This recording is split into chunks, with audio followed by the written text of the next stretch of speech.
In 216 BC, on the sunny flatlands of southeastern Italy near the small town of Cannae, Rome would face its biggest military embarrassment, a defeat so terrible that it would be remembered for hundreds of years, becoming known for terrible battle plans and huge mistakes. This is the story of how 80,000 Roman soldiers, the largest army the Republic had ever put together up to that time, were completely wiped out by a smaller Carthaginian army led by one of history's greatest military thinkers, Hannibal Barca.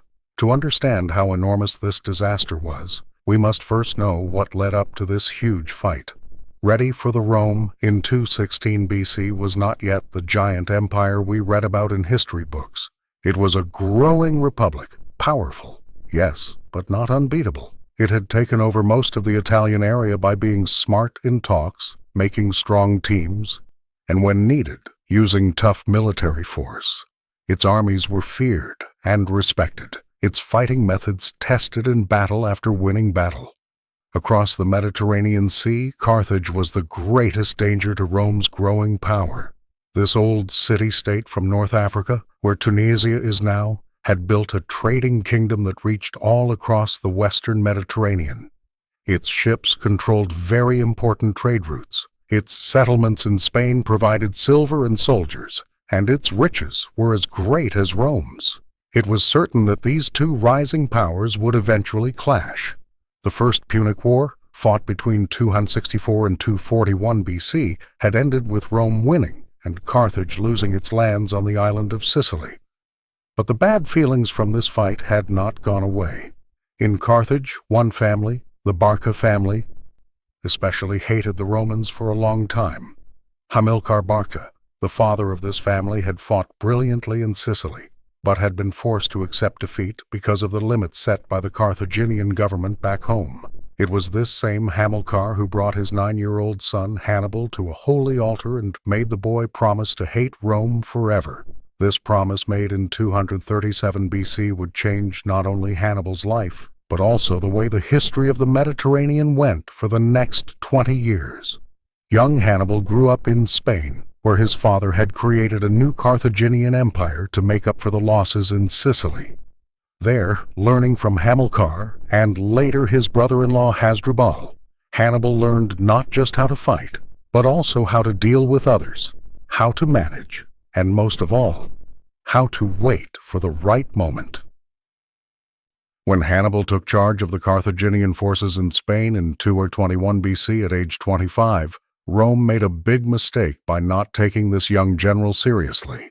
They saw him as just another local leader who couldn't really hurt Roman interests. This wrong idea would cost the Romans a lot. Hannibal had received not just his father's army command, but also his long-term, big idea to take the war right to Rome, force the Republic to fight on its own land, and break the group of allies that was the core of Roman power in Italy. The Second Punic War started in 219 BC when Hannibal attacked Saguntum, a Spanish city that had teamed up with Rome. This was not the thoughtless act of a young, new commander, but a carefully planned challenge. Hannibal knew that Rome would react to the destruction of Saguntum, and he was ready for what would happen next. While the Romans argued about their response in the Senate, sent messengers, and moved their troops in the usual way, Hannibal carried out a plan that had taken years to get ready. Hannibal's crossing of the Alps in 218 BC is still one of the most amazing military achievements of the ancient world. With an army of about 90,000 men, including soldiers from Iberia, Africa, and Gaul, and the famous war elephants, Hannibal started a journey many thought was impossible. The snowy mountains, mean local groups, dangerous passes, and deadly cold caused a terrible loss. By the time he finally came down onto the flat areas of northern Italy, Hannibal had lost more than half his army. But he had done something no enemy of Rome had ever done.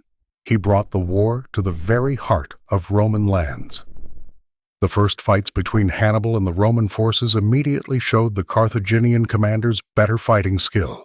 At the Battle of the Trebia River in December 218 BC, Hannibal showed his great ability to use the land and weather to beat a Roman force that had more soldiers.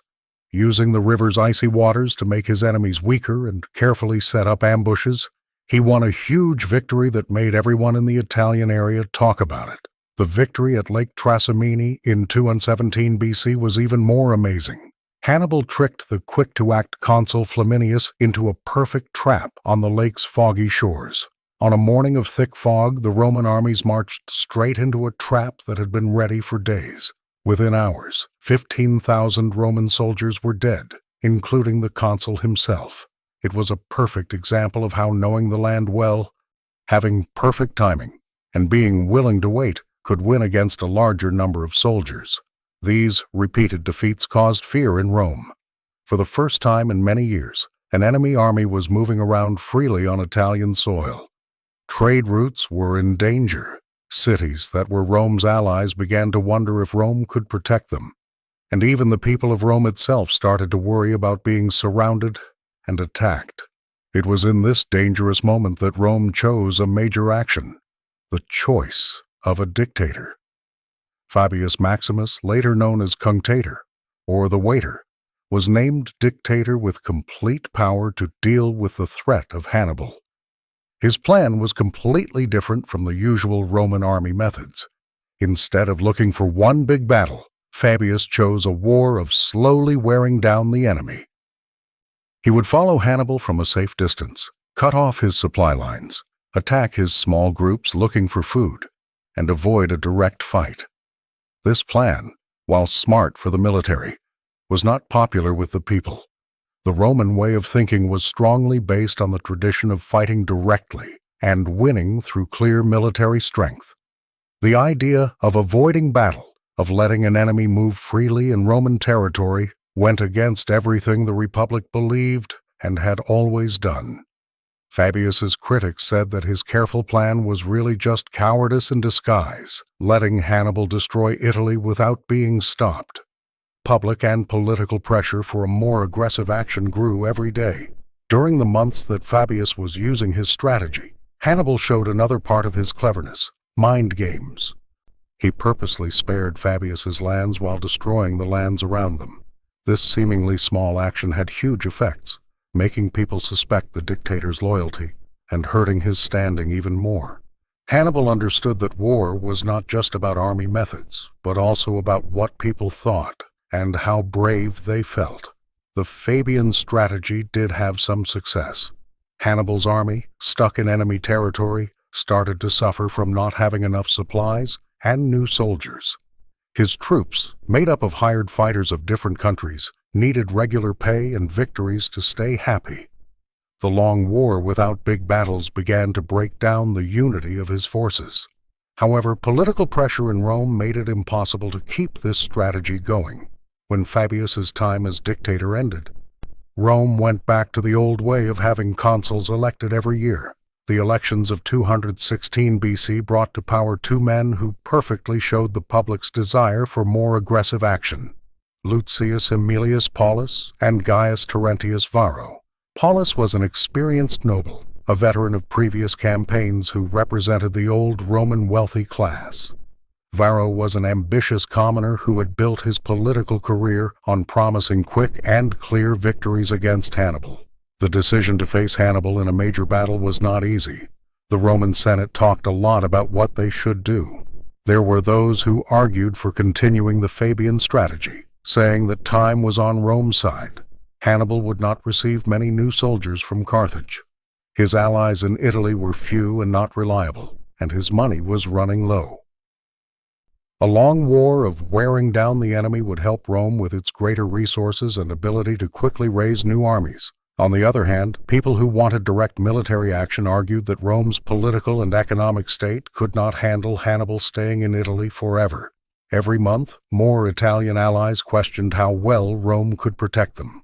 Trade routes were still unsafe. Farming in many areas was being destroyed, and the public mood was getting more and more critical of what looked like Rome doing nothing. A clear military victory would immediately bring back Roman pride and show the Allies that Rome was still the strongest power in the area. The final decision to put together the largest army Rome had ever assembled was not just a show of strength, but a clear statement of their goal. With 8 full legions plus allied extra troops, the Roman force added up to about 80,000 men. This was an amazing display of Rome's ability to gather troops. Few civilizations in history had been able to put such a massive force into the field, especially after already losing many soldiers in earlier fights. Command of this huge force was split between the two consuls, as was the Roman custom. Paulus and Varro would take turns commanding each day, a practice that worked fine in normal campaigns against predictable enemies, but would be a disaster against a foe as clever as Hannibal. This sharing of command created a lack of a clear plan and chances for a cunning enemy to take advantage.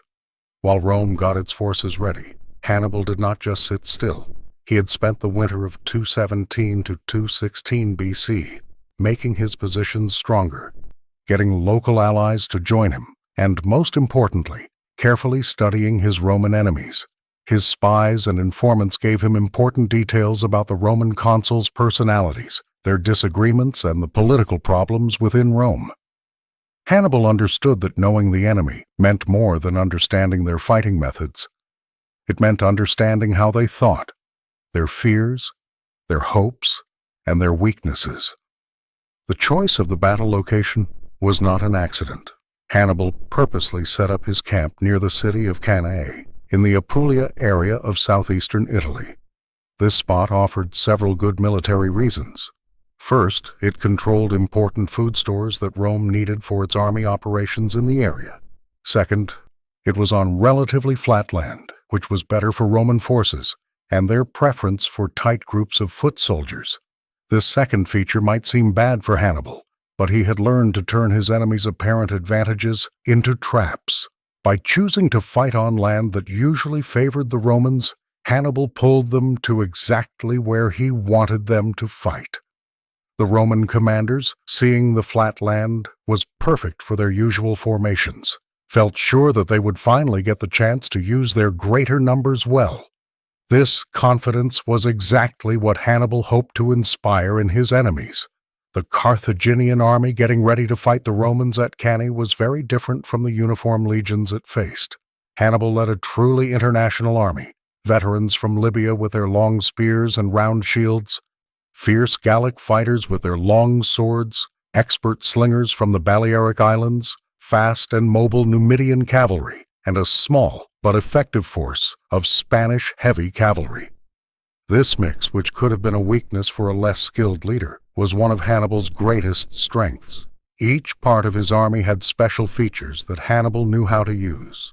The Gauls were excellent in the first charge. Their initial wildness could break less experienced enemy lines. The Libyans were well-trained and dependable soldiers who could hold positions under heavy attack.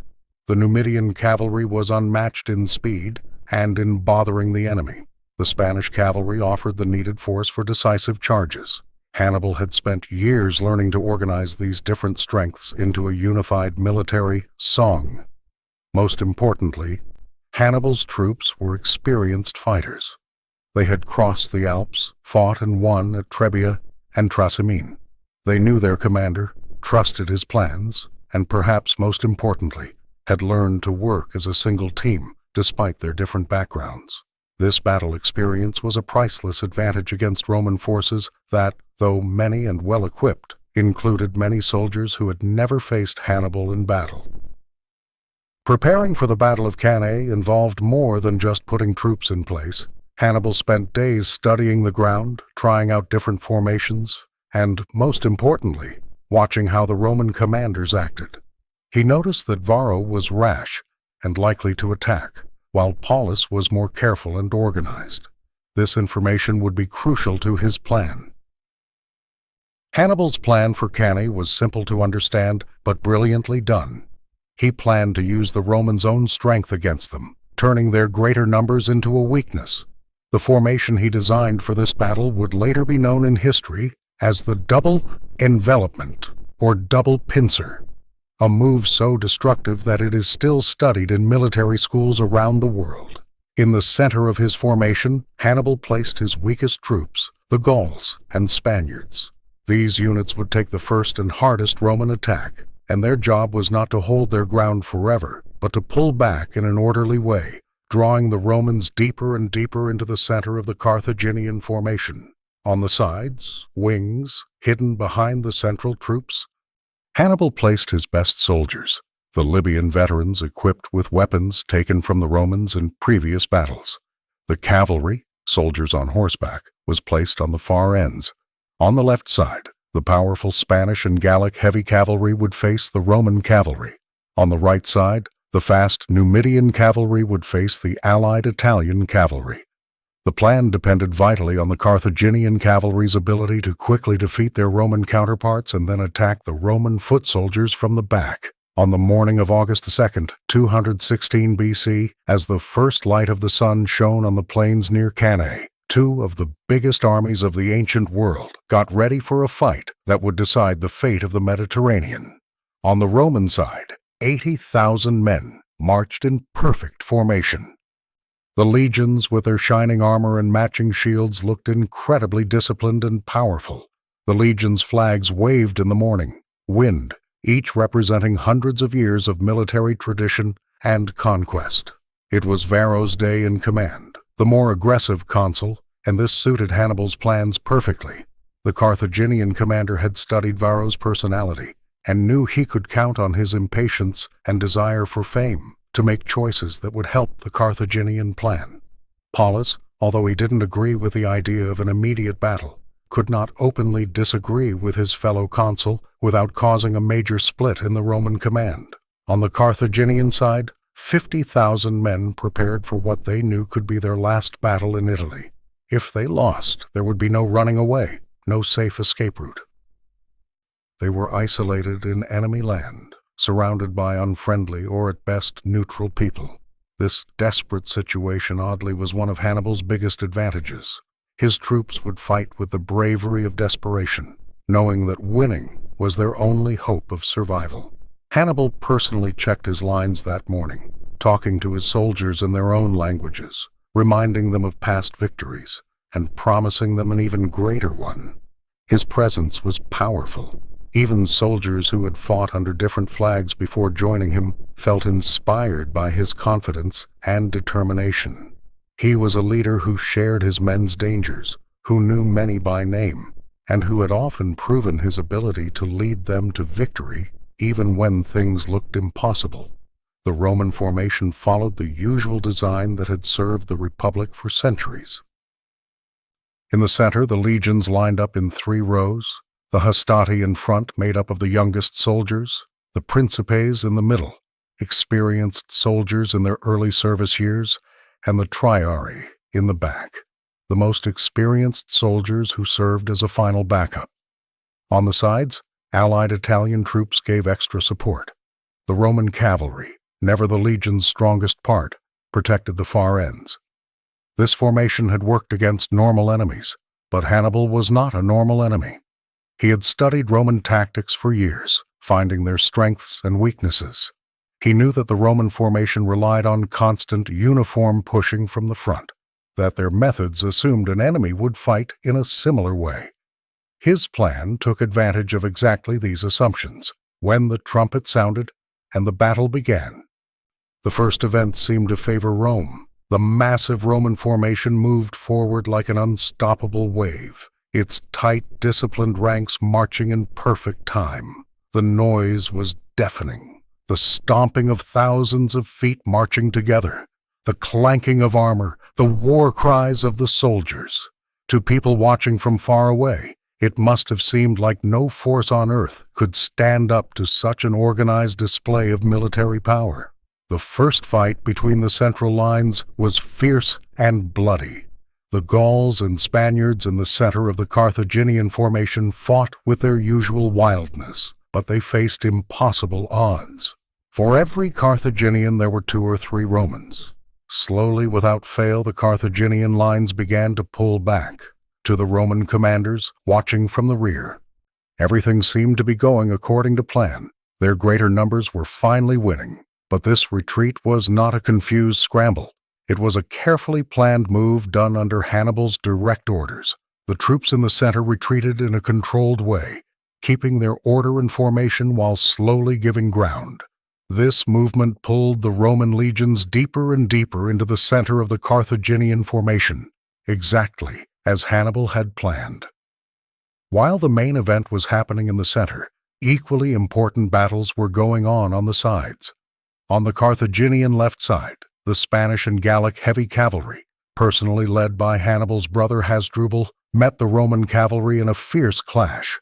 The Carthaginian cavalry, better in skill and motivation, quickly won. Within minutes, the Roman cavalry was in chaos, leaving the Roman foot soldiers' right side completely unprotected. On the Carthaginian right side, the Numidian light cavalry used different methods against the allied Italian cavalry. Instead of a direct fight from the front, the Numidians used their superior speed to bother and confuse their opponents. They attacked in small groups, quickly pulled back when challenged, and slowly wore down their opponents' willingness to fight and their order. Although this process was slower than Hasdrubal's quick victory, it was just as effective. The most important moment of the battle came when the Roman legions in the center, chasing what they thought was a running enemy, advanced so deep into the Carthaginian formation that they started to lose their own organization. The tight ranks that had been the legion's strength began to fall apart in the excitement of the chase. The soldiers, seeing what looked like victory close by, began to break their disciplined formations in their eagerness to catch the fleeing enemy. It was at this moment that Hannibal carried out the most brilliant part of his plan. At a signal they had agreed upon, the veteran Libyan troops on the sides, who had stayed hidden and inactive during the early parts of the battle, turned 90 degrees inward and attacked the sides of the advancing Roman columns. At the same time, the winning Carthaginian cavalry returned from the sides to attack the Roman rear. The change in the battle was instant and devastating. In a matter of minutes, the Romans went from confident chasers to surrounded victims. The formation that had been their strength became their trap. Packed tightly in the center of the Carthaginian formation, the legions found they could not move, could not use their weapons well, and could not escape. They were surrounded on all sides, veteran Libyans on the flanks, reorganized Gauls and Spaniards in front, and Carthaginian cavalry in the rear. What happened next was less a battle and more a planned mass killing. The Romans, squashed into a shrinking crowd, could not even swing their weapons properly. Many were stepped on by their own friends in the desperate crush. Others died not from sword cuts, but from suffocation in the deadly crowd. The screams of pain and fear from the Roman soldiers echoed across the plains, a sound that would forever haunt the survivors. The legendary discipline of the Roman legions, created through hundreds of years of training and custom, finally broke under the impossible pressure. Units that had never broken in battle dissolved in panic. Experienced soldiers who had faced death countless times were overcome by the basic terror of being surrounded and defenseless. The group spirit that had kept Rome going through generations of conquest disappeared in a matter of hours. Varro, realizing too late how enormous the disaster was, desperately tried to organize some kind of orderly retreat. But it was too late. The command units had been destroyed. Communication was completely cut off, and the Roman formation had fallen apart into a confused mess of desperate men fighting just to stay alive. The consul managed to escape with a small group of cavalry, but at the cost of leaving most of his army to be destroyed. Paulus, the more careful consul who had been against the battle from the start, chose a different fate.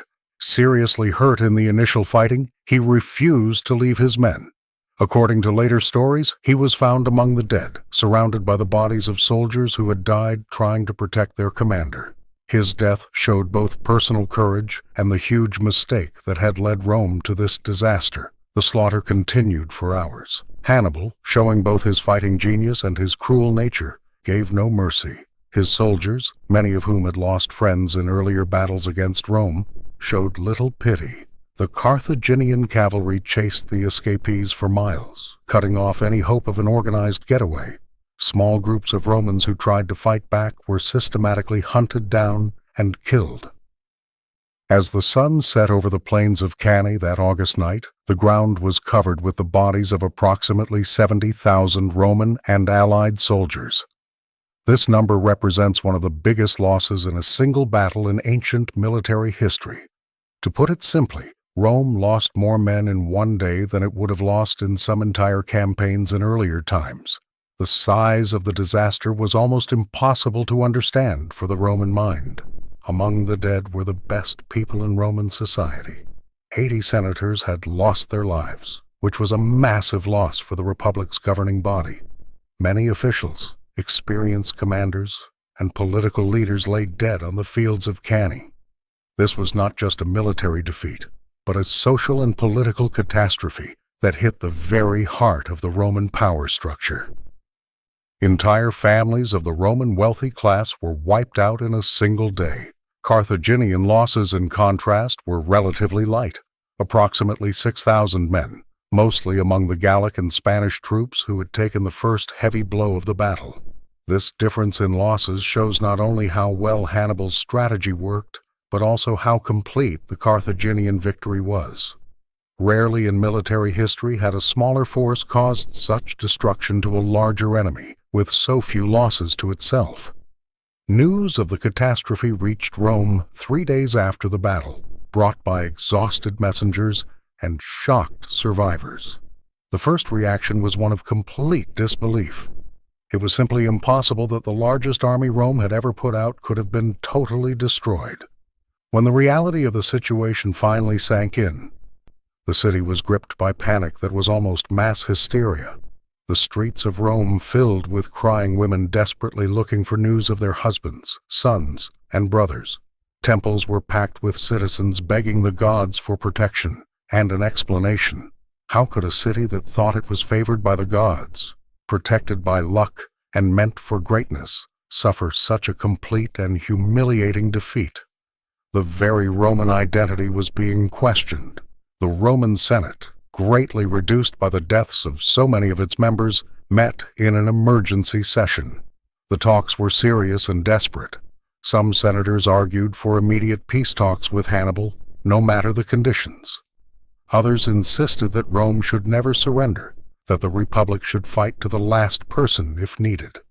The division showed not only different plans, but different ideas of what Rome stood for and what it should be willing to die for.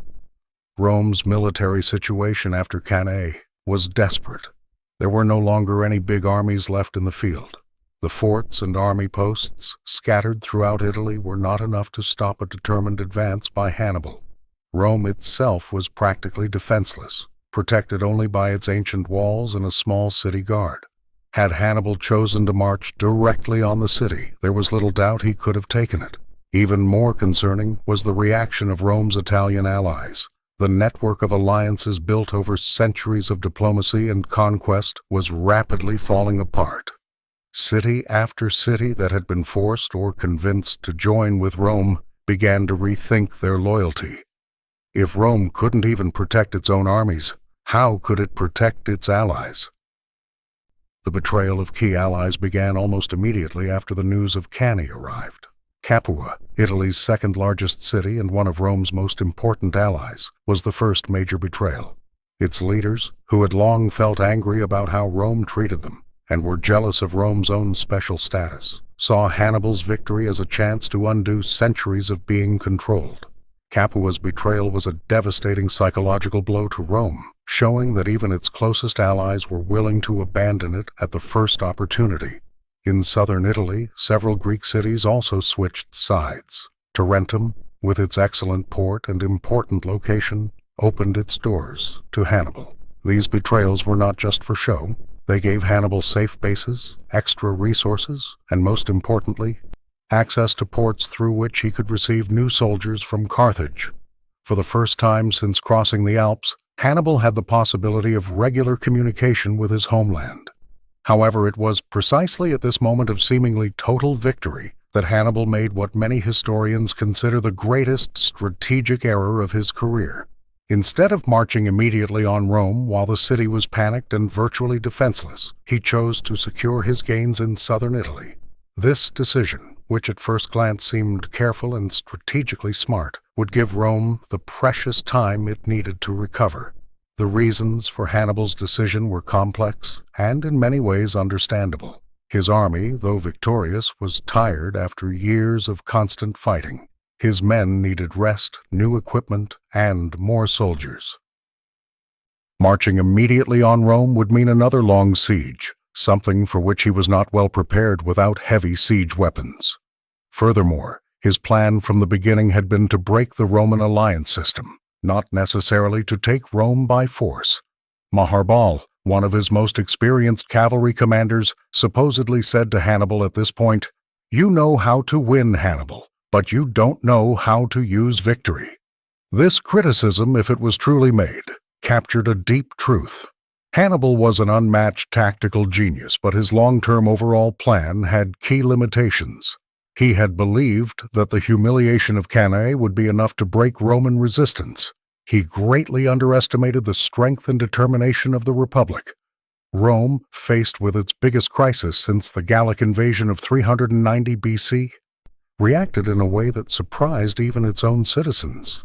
Instead of collapsing in despair or looking for a humiliating peace, the city mobilized resources it didn't even know it had. The Roman response to Cannae became one of the most remarkable examples of national strength in ancient history. The Senate, showing extraordinary political courage, flatly refused to consider any peace talks. When Hannibal sent messengers to Rome offering relatively fair terms in exchange for surrender, the Senate did not even allow them to speak formally.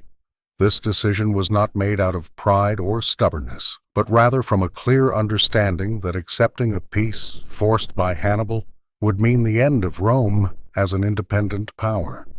Even more impressive was Rome's practical response to the military crisis. The city immediately began raising new armies using resources many thought were not available. Slaves were freed in large numbers to serve in the legions, something previously unthinkable in Roman society. Young men under 17 were forced into military service. Even gladiators and criminals were given chances to make up for their past through military service. Rome's ability to take in huge losses and keep functioning showed a depth of human and institutional resources that Hannibal had seriously underestimated.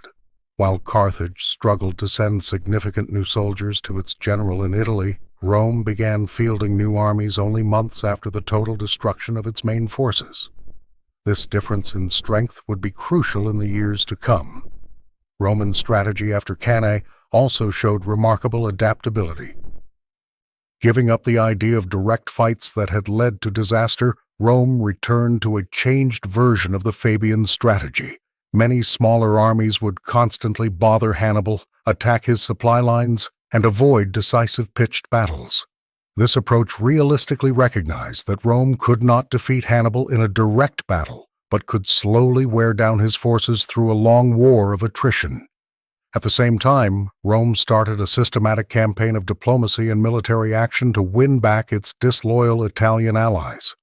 Cities that had joined Hannibal discovered that Rome did not easily forget betrayals, but was also willing to offer forgiveness to those who returned to Roman loyalty. This mix of punishment and selective pardon proved extremely effective in slowly eroding Hannibal's support base in Italy. The siege of Capua became a symbol of this new Roman strategy. Rather than trying to defeat Hannibal directly, Rome focused its efforts on recapturing the most important rebel city. The siege was carried out with determined harshness, showing both loyal and disloyal allies that Rome still had the power and the will to punish betrayal.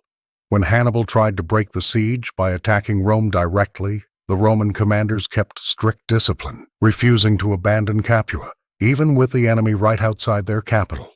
This demonstration of strategic focus marked a fundamental shift in Roman military approach. The painful lessons of Cannae had been learned effectively. Rome developed a new cleverness in its military strategy, recognizing that not every situation needed a direct, forceful response. Sometimes patience and persistence were more powerful weapons than swords. Meanwhile, Hannibal's position in Italy slowly began to get worse. His requests for reinforcements from Carthage were repeatedly ignored or not fully met. The Carthaginian government, controlled by a commercial group that cared more about money than military adventures, saw Hannibal's conquests in Italy as an expensive drain on resources that could be better used for more profitable trade ventures. This lack of support from Carthage would be one of the deciding factors in the final failure of Hannibal's campaign. Even the greatest general in history cannot keep a campaign going forever in enemy territory without enough supplies and new soldiers from home. Hannibal's initial successes had created unrealistic hopes in both his troops and his new Italian allies. Hopes he was increasingly unable to fulfill. The very nature of Hannibal's army itself was also starting to work against him. His troops, made up of hired fighters of various nationalities, needed regular pay in the hope of loot to stay loyal. Initial successes had provided both pay and prestige, but as the war dragged on and victories became rarer, morale began to drop. Soldiers running away, though still rare, started to happen. Furthermore, Hannibal's own tactical genius began to work against him in unexpected ways. His victories had been so complete and devastating that they created in his enemies a desperate determination never to be caught in such situations again. Roman commanders developed a healthy respect, some would say fear, of Hannibal's abilities. But this same respect led them to adopt super-cautious tactics that denied Hannibal the opportunities he needed for more decisive victories. The war in Italy settled into a pattern of moves and counter-moves, sieges and counter-sieges, which slowly favored the side with more resources. Rome could keep multiple armies in the field forever, could absorb losses and quickly replace them, and could maintain long sieges while also defending other positions. Hannibal, cut off from major reinforcements, began to face the unrelenting math of a war of attrition. The situation began to change more dramatically when Rome opened new fronts in the war. Realizing that it could not defeat Hannibal directly in Italy, Rome decided to attack Carthaginian interests elsewhere. Publius Cornelius Scipio's campaign in Spain was particularly brilliant. Slowly conquering the land bases that provided Hannibal with resources and new fighters, Scipio, later known as Scipio Africanus, had carefully studied Hannibal's methods and developed effective ways to counter them. At the Battle of Ilipa in 206 BC, he used a variation of Hannibal's own double-envelopment tactic to destroy a Carthaginian army in Spain. This victory not only ended the Carthaginian threat in the Iberian Peninsula, but also proved that Hannibal's tactics could be copied and used against his own allies. The loss of Spain was devastating to Hannibal's overall plan. Not only did it remove a crucial source of resources and recruits, but it also freed up significant Roman forces for other operations. Rome could now focus more troops in Italy, maintain constant pressure on Hannibal's positions, and at the same time plan operations in other areas. The final blow to Hannibal's strategy came when Rome, showing a bold military sense that matched Hannibal's own, decided to invade Africa. Scipio, now a recognized military hero, argued convincingly that the best way to defeat Hannibal was to force him to come back to defend Carthage. This strategy realized that as long as Hannibal stayed in Italy, he would remain a threat. But if he could be lured back to Africa, he could be defeated under better conditions for the Romans. Scipio's landing in Africa in 204 BC marked the beginning of the end of Hannibal's Italian adventure. Facing a direct threat to Carthage itself, the Carthaginian government finally made the decision it had avoided for years. It called Hannibal back from Italy. For the great general, this order must have been deeply bitter. After 15 years in Italy, after victories that seemed impossible, after coming so close to breaking Roman power, he was forced to abandon his campaign, just as Rome had finally found a strategy to stop him. Hannibal's departure from Italy was an event full of sadness and meaning. His veteran troops who had followed him across the Alps and through countless battles now faced the prospect of leaving the country that had become their home. For over a decade, many had made local connections. Some had started families. The departure represented not just a military retreat, but the end of an amazing time in Mediterranean history. For the Italians who had supported Hannibal, his departure was a disaster. They had risked everything on a Carthaginian victory over Rome. And now they faced the prospect of Roman punishment without the protection of their powerful ally. Many cities that had turned against Rome would face brutal sieges and severe penalties in the years that followed. Loyalty to Hannibal would cost those who showed it dearly. The final battle between Hannibal and Rome came at Zama, Africa, in 202 BC. Ironically, it was Hannibal who faced many of the same disadvantages his Roman enemies had faced in Italy. He was fighting far from his home base with an army composed partly of new recruits against a confident and well-supplied enemy. Scipio, the young Roman general, had learned the lessons of Cannae and developed tactics specifically designed to cancel out Hannibal's traditional advantages. The defeat at Zama was devastating for Hannibal and Carthage. The great general who had embarrassed Rome at Cannae was finally defeated in battle. Although he managed to escape the battlefield, his reputation for being unbeatable was shattered. More importantly, the defeat sealed Carthage's fate in the Second Punic War. The peace terms forced by Rome were humiliating. Carthage lost its fleet and its lands outside of Africa and had to pay a huge fine that would make it poor for generations. Thinking about the Battle of Cannae and what happened afterward, we see one of the most interesting ironies in military history. Hannibal's most complete and brilliant victory ultimately helped cause his final defeat. Cannae was both his greatest triumph and indirectly the reason for his downfall. The victory was so destructive that it forced Rome to give up its traditional methods and develop new strategies that ultimately proved better. The battle also showed the limits of individual genius against greater institutional resources. Hannibal was arguably one of the greatest military commanders in history, but he worked within the limits of a Carthaginian political system that never fully understood or properly supported his big plan. Rome, on the other hand, had strong institutions that could absorb even the worst disasters and keep working. The tactical lessons of Cannae influenced military thinking for centuries. Hannibal's double-envelopment became the standard by which all other battle plans were judged. Commanders from ancient times to modern days have studied the battle, trying to understand and copy Hannibal's genius. The battle showed the power of being flexible in battle, adapting to the specific situation, and the ability to turn enemy strengths into weaknesses. However, Cannae also taught important lessons about the limits of a tactical victory.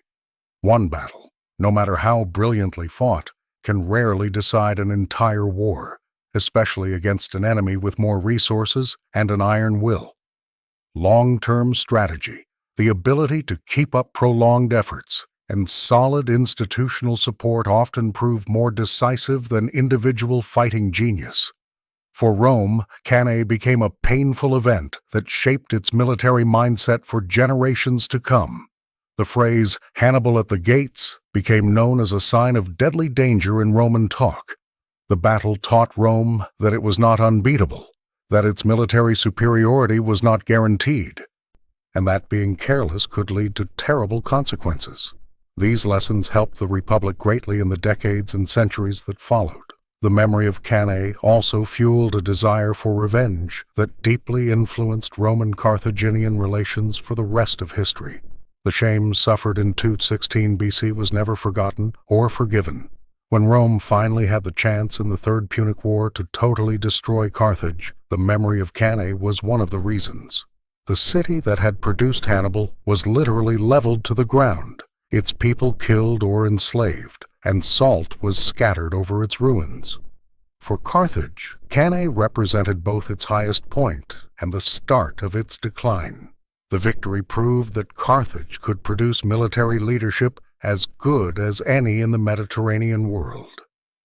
But it also showed the basic weaknesses of the Carthaginian political system: its inability to support long military efforts, its split between commercial and military interests, and its failure to understand that some wars cannot be won through brilliant fighting alone. Hannibal came out of Cannae as one of the most complex and interesting people in ancient history. He was both an unmatched military genius and a general with important limits in his overall plan. His oath of eternal hatred against Rome, sworn as a child, shaped not only his own life, but the fate of two civilizations. He was a man who could inspire passionate loyalty in soldiers of a dozen different countries, but who never managed to build a lasting political team against Rome. The long-term effects of the Battle of Cannae went far beyond the lives of the people who were there. The victory established Hannibal as one of history's greatest commanders, but it also sped up the process by which Rome would become the dominant power in the Mediterranean. The Roman response to the disaster showed a national strength that would impress friends and enemies alike for generations to come. The battle also marked a change in the kind of warfare in the Mediterranean. The old rules of limited war, where losses were kept low and political results were controlled, gave way to a new type of total conflict, where the very existence of civilizations hung in the balance.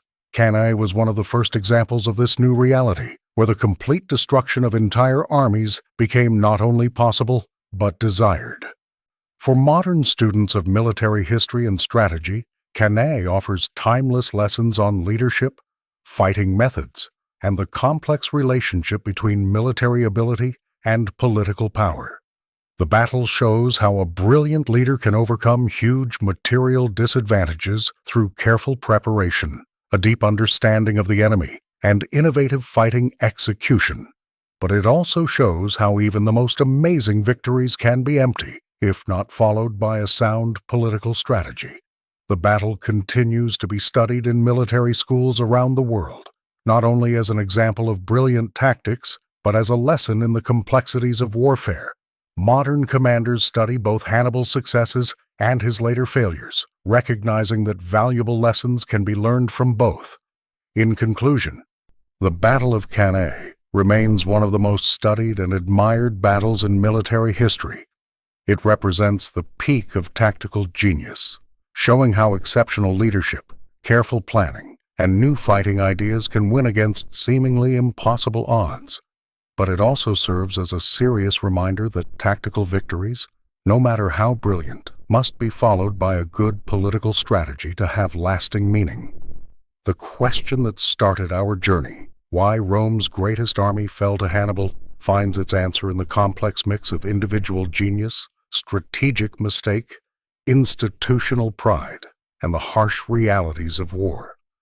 Cannae was at the same time a triumph of the human mind over material limits, and an example of the devastating results when exceptional preparation meets dangerous carelessness. The battle forever changed both Rome and Carthage, shaped the development of Western military strategy, and provided lessons that are still important today. It is a story of how the most brilliant moments in human history can come from the most destructive conflicts, and how even the greatest victories carry within them the seeds of future defeats. Thus ends the story of the Battle of Cannae, a windy day in August 216 BC that showed both the heights that human genius can reach and the depths of destruction it can cause. It is a timeless lesson in war, leadership, and the complex forces that shape the destiny of nations. As we contemplate the extraordinary events of the Battle of Cannae and its profound historical consequences, we are led to reflect on the supreme rule of the Lord God over all the nations and empires of the earth. As the Holy Scriptures teach us, the king's heart is like streams of water in the hand of the Lord. He turns it wherever he wishes. Proverbs 21:1. In Hannibal's seemingly overwhelming victory, we can see God's guiding hand at work throughout human history. Rome, in its growing arrogance and confidence in its own military strength, needed to be humbled to understand that no earthly empire is unbeatable before God's purposes. The catastrophe at Cannae served as a serious reminder that pride goes before destruction and a haughty spirit before a fall. Proverbs 16:18. However, Rome's remarkable recovery after this devastating defeat also shows God's providence at work. The Lord, who makes wars cease to the ends of the earth, Psalm 46:9, allowed Rome to find within itself strengths of resilience and determination it didn't know it had.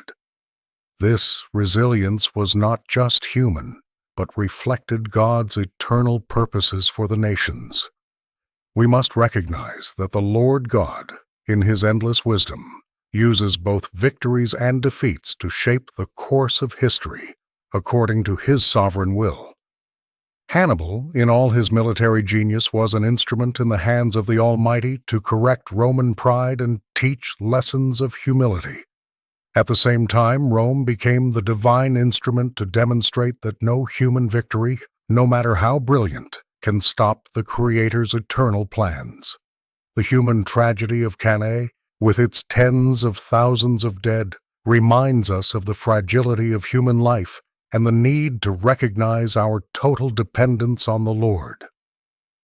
Every soldier who died on those bloody fields was known by name before the throne of grace. Precious in the sight of the Lord is the death of His saints, Psalm 116:15. And even in the brutality of war, God does not abandon those who seek Him. The spiritual lessons of Cannae echo through the centuries. The uselessness of human pride, the short time all earthly empires last, and the absolute rule of God's eternal kingdom. As the prophet Daniel declares, He changes the times and the seasons. He removes kings and sets up kings. He gives wisdom to the wise and knowledge to those who have understanding. Daniel 2:21. May we, as we study these monumental historical events, be humble enough to recognize the hand of the Lord God working through every human situation, using both kings and generals, both victories and defeats, to accomplish His eternal and glorious purposes. Many are the plans in a man's heart, but it is the Lord's purpose that stands. Proverbs 19:21. All honor, glory, and praise be to the Lord of hosts, who rules over all nations and directs the course of history according to His perfect will.